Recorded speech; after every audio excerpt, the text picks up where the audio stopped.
This is Martin here with our Association President, Patricia Dunphy. Socially distanced, both wearing masks, and we're in the AOI office, in case anybody's wondering why we look so strange in the future. I think at this stage everybody knows why we're doing this, as we're in the middle of the COVID outbreak. So, I suppose that is the big thing everybody's talking about at the moment, Patricia. Yep, so it's the burning issue. It is. Absolutely, and it's been a very strange, complex, demanding and challenging year for people, both personally and professionally.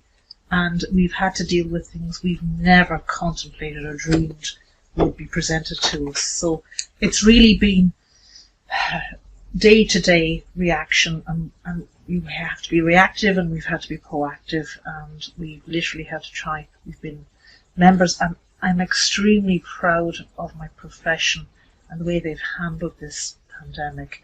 They really have stepped up to the plate with their protocols and seeking information and collating information and managing the information and managing their day-to-day practice, keeping themselves safe, keeping their staff safe, and importantly keeping their patients and their very vulnerable elderly patients safe. You know, even in my own practice, you get a great lift from people coming in and telling you that they actually feel safe. So that has been the number one. It has been demanding financially. Practices have had to purchase PPE.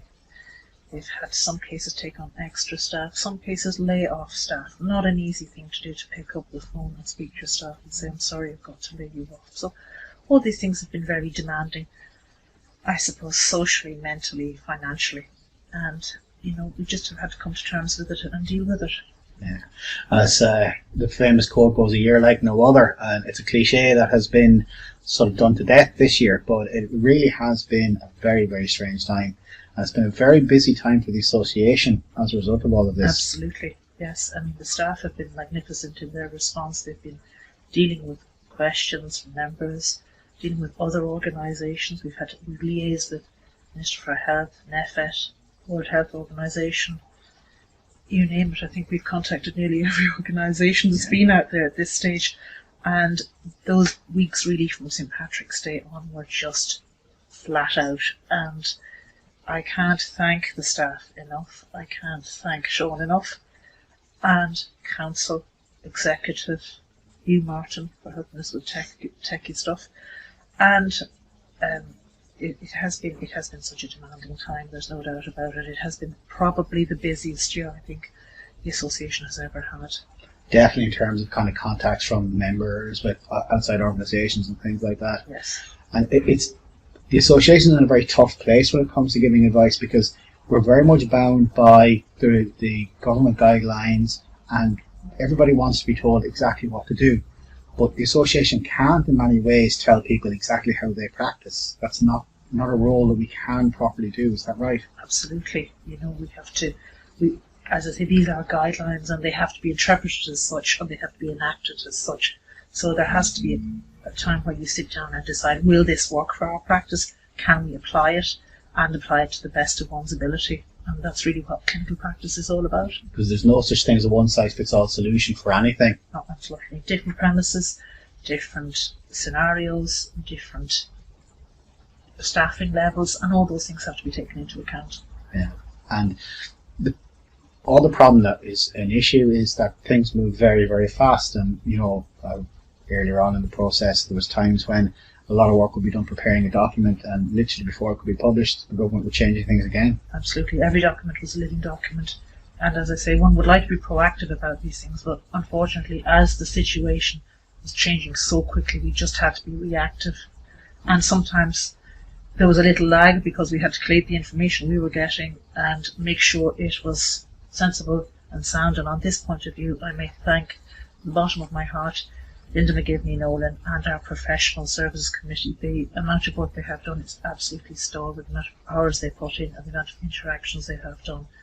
At the same time, managing their own busy practices. And you kind of have to remember that we have 2 full-time staff in the office and everybody else is voluntary. So people are letting dinners burn while they collate information and contact each other and have those discussions and there was literally a blizzard of emails coming back and forward from, I suppose, Patrick's Day on, really until end of lockdown, and it continues, with each announcement from NEFET and the government. We just have to be ready to react, and sometimes it's difficult to obtain that information.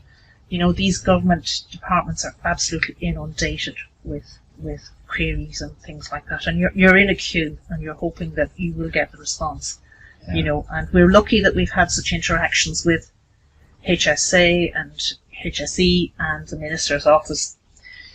Throughout my presidency, we've worked an awful lot on creating those pathways and avenues of communication, and I think that really helped hugely during this time. At least we had access to people and names and emails, and we could contact them. And replies this time.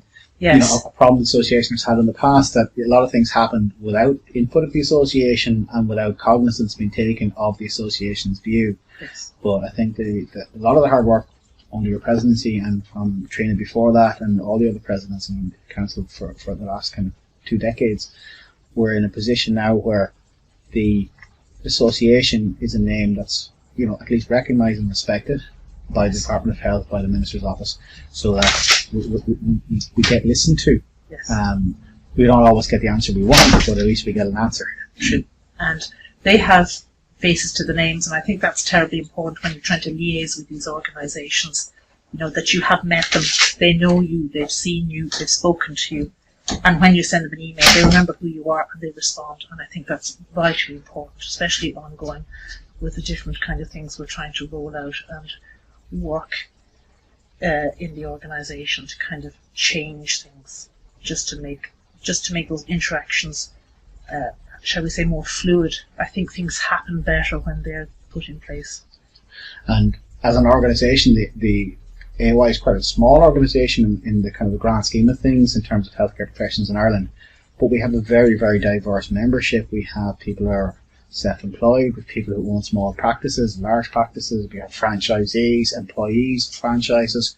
We actually now, for the first time, have members who are employed by the HSE and hospitals, which is something which is a brand new departure in the country. We have people working in private clinics, private hospitals, and of course people working in the academic world through TU Dublin.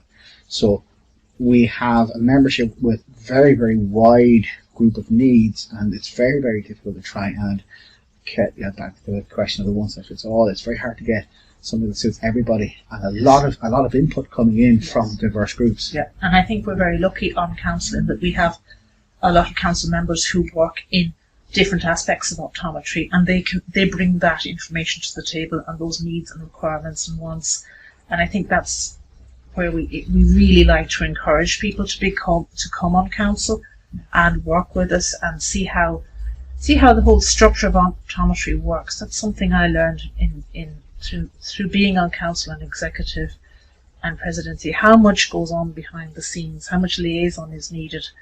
Every day there's queries, every day there's something that we have to apply our knowledge to and try and work out, how will this work, how can we make it work, and will it work well?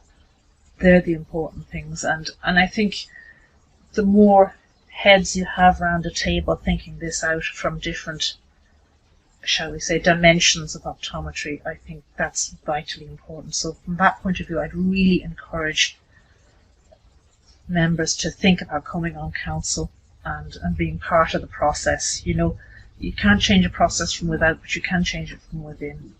So I think that's something I've learned. And it is quite a diverse group on council at the moment, because there's a mix of people who are employees, employers, work for the multiples, work in the independent sector, and from academia as well.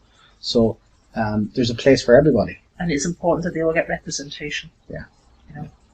To develop a model of optometry throughout the country, because it is going to change. There's no doubt about that.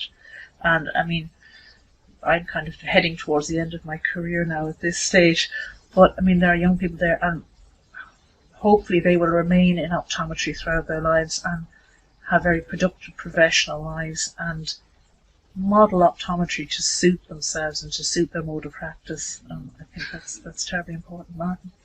And we've kind of touched on COVID, which has sort of been a big thing this year. Yes. I would hesitate to call COVID a highlight. I call the whole COVID situation many things, but a highlight would not be one of them. No. So if I was to ask you, what has been your highlight of your presidency? Highlight of my presidency, I think opening doors has been the highlight of my presidency. Getting to meet ministers, getting to meet HSE officials. It sounds terribly boring, but it is very, very important. Knocking on doors, getting people to consult with you, getting those meetings, getting a discussion. And I mean, we had a very productive meeting with Minister Simon Harris, and I felt he really understood what optometry was about, and he understood where it needed to go. And I think that hopefully is going to carry on with our new present minister. Unfortunately, things are terribly busy in those regions with COVID, so that has kind of, if you like, put a stop to our gallop a little bit. But, the liaison is there, the interaction has been there, and hopefully when this is over, or when things settle down a little bit, we'll be able to pick up those threads again and continue to kind of weave a new model, and I'm talking about staunch care and things like that and interactions with them. Which kind of leads nicely to the next question. Your president is just about to finish. Yes. And congratulations on a very successful 2 years. Thank you, and thank you for everything you've done from It's members been a pleasure. and everybody else. Well, I've got a good support. But looking forward, Yes. looking sort of where do you see the priorities for the association in the next couple of years? I think we've spoken about COVID, and every cloud has a silver lining. And in some ways, our waiting lists are going to be horrific. They were bad before, but they're going to be horrific by the time we're up and running with vaccines and whatever, like they will be at the end of the tunnel. And I think from that point of view, there is a huge, shall we say, I won't say an advantage, but an opportunity for optometrists to work with ophthalmology and liaise in hospitals and community care and primary care to try and do something about these waiting lists. I mean, we're pushing to have the Sligo cataract scheme rolled out countrywide. We're pushing to get the over-aids out, and we're pushing to have care of stable glaucomas, things like that. Get it out into the community. Don't bung up the hospitals with it. And I think the Minister for Health, HSE, get that, but changes come slowly, but they're going to have to come a lot quicker now. I mean, the waiting list is just unsustainable at this stage, and I think there is definitely a move towards that, and I think that should be our priority. There does seem to be definitely an awareness from the health service side, from the Department of Health side, that the model of care that's in place at the moment just isn't fit for purpose. Yes. And the other part of all this is we're looking at expanding the scope of practice, about optometrists actually using what is allowing their existing scope of practice, but being acknowledged and remunerated for it as well. So there's the other body of work that the association is pushing hard on, as far as I know, is to make sure that if new models come out, that it's not a case of optometrists losing out financially because they're doing all this work for a pittance. Yes. So that's something that we've been stressing as well. And that contract will have to be reviewed. It's way out of date, and I think there's a willingness there to review that contract. But as I've said, with COVID and the HSE's energies being directed elsewhere at the moment, that may take a little time, but we will keep pushing on that. Because there is scope there for the changes, and one of the challenges has been frankly the Financial Emergency Measures and Public Interest Act, yes, which is a holdover from the Troika era. Yes. That a lot of the discussion around proper remuneration for the work that we do has been stymied by that. But there does seem to be, not anything official, but there does seem to be discussions around that at the moment. Yeah, they haven't shut any door, so that's good news in its own way. Good. So that's interesting. So when you finish as president, Yes. you'll stay on the executive as past president, Yes. and our new president, you're going to be handing over to John Weldon, and I'd like to wish him well in his presidency. I know I'm handing over the baton into extremely good hands. John is very clued in on all these matters and has been a great support to me throughout my presidency. And I'd also like to thank Trina Culleton, our ex-president. She has been wonderful. I can pick up the phone and ring her and run things by her and say, what did you do and when and where, and she has been a terrific support to me. So I'd like to thank them both here at this time very much for their help and support. Excellent. And in the future, you've mentioned about liaison with bodies around Ireland. The association also has a relationship with the European Academy of Optometry and Optics that we're doing secretarial support for, and the possibility of the ECO and the Academy meetings coming to Ireland in the future. Yes, we're really looking forward to that. We had a long... Martin, you recorded a lovely interview today with Massimo, the new president. He's elected, I think, at this stage of ECO, and he is very much looking forward to coming to Ireland and bringing this extremely important event to Ireland in, I think, what year? 2022. 2022, yeah. Yeah. And it's something that hopefully by 2022 we'll be in a position to have an in-person event and we can come along and do the things we would normally do. I look forward to that. Yeah. This year's AGM is all set to be online. That's and part of the reason, obviously we don't know what stage we will be at lockdown at that stage. Yes. With changing models of people's lifestyle, the idea of online education is really important to people, and that's one of the reasons why we've been moving more and more of our education online where we can. And this year, with changes in legislation, it facilitates the running of an online AGM. Yes. So we can actually run the AGM properly online, and we will have our offering of online CPD. And many thanks to Martin and the Education Committee, but especially to you, Martin, for setting up all this technology. I think I would be plugging in and plugging things out for a long time before I get it to this stage. Thank you so much. Everybody laughs at a nerd till they want something done with computers. So that's when the nerd suddenly becomes popular. You're very popular at the moment, Martin. So the online lectures, and I would encourage people, even listening to this discussion between Patricia and myself today, this is something which touches on the profession and is worthy of CPD. So if you have sit and listened to our podcast or our discussion, and Patricia's also mentioned we have an interview with Massimo Ravelli, who is past chair and international affairs manager for Federotica from Italy, and he's now the president of European Council of Optometry and Optics. There are insights to be gleaned from discussions like this. Very interesting. And it's worth, if you do have a listen or have a look, and then to claim your CPD points for that, and we'll have a look. It's a very good insight into the wider view of optometry, European-wide, and I think well worth listening to and looking at. Good. So just time then for some very quick final remarks now, Patricia. We're going to sign off. We're just going to try to keep these little interviews bite-sized so we don't waste too much of people's time. Well, I think my final remarks has to be thanks to everybody. Thanks to Sean and Mary and all in the office for their stalwart work throughout my presidency and keeping me on track with paperwork and everything else, and opening all those doors and those interactions with other organisations as well. I wish to thank John, our future president, who has been my vice president for the last 2 years, and I also want to thank Trina again, our past president, for their admirable advice.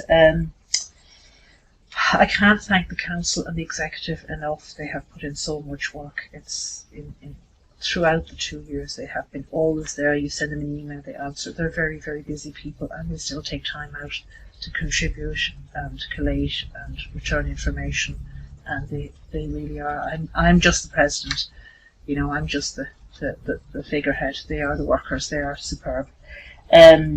Linda, giving you Nolan, a special thanks to Linda. She has put in an immense amount of work this year, above and below the call of duty. Weekends, evenings, night time, and a busy woman herself. If you want a job done, ask a busy person. And that's why we ask Martin to do these things as well. Huge thanks to you, Martin, again, for all your help with the technical things, your eco work. We really, really appreciate it. All your work on CET and your work as chair of the Education Committee. Thank you very much. Thanks. Thank you. You can't see, but I am blushing behind the mask. So thanks a million, Tricia. Thanks for all, and you've said there that you're just a figurehead. I think just is not the word to use there. You are a figurehead, but whenever email chains go around, your name is always there as one of the people who reply and reply early. So don't be too modest. I think it's very self-deprecating, but I think unjustly self-deprecating there. Well, I just want to say what an honour it has been to be president and to allow to be your president for the last 2 years.